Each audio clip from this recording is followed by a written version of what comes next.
Hey guys, Afro Indicator, and last week the iPad 3 or the new iPad was released. And for the most part, it was a good upgrade because it added a lot of features that we wanted. For example, they finally added the Retina display that gives you a 2K resolution display, added 4G LTE either from AT&T or Verizon, and they did upgrade the processor. However, it is still dual core, not the quad core processor that we were looking for. However, they did add a quad core graphics card, the same one that you can find in the PS Vita. One thing that I think people are missing out on this new iPad is that this could be the same specs that we see in the iPhone 5. Because the iPhone 4S had the exact same specs that we saw in the iPad 2, the iPhone 4 had the same specs in the original iPad. So if we go along this cycle, it looks like the iPhone 5 could have the same specs as the new iPad. But the question is, if we saw the same specs that we see in this new iPad in an iPhone 5, would you still be happy? Personally, I would rather have a quad-core graphics card than a quad-core CPU, so I'm good on that part. They finally added 4G LTE either on Verizon or AT&T, so I'm good with that too. And they bumped up the new iPad to a 2K resolution display, so does that mean could they add a 720p resolution display to the next iPhone? But if they're going to do that, that means they have to have a bigger screen. So that comes to the point of what I think the next iPhone should have, and that is a bigger screen, better front-facing camera, because right now the iPhone 4S has a killer back-facing camera, but the front-facing camera,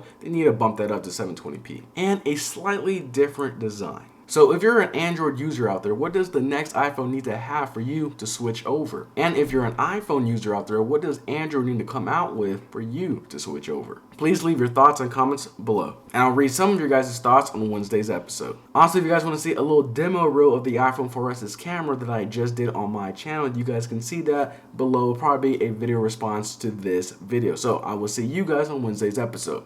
Peace.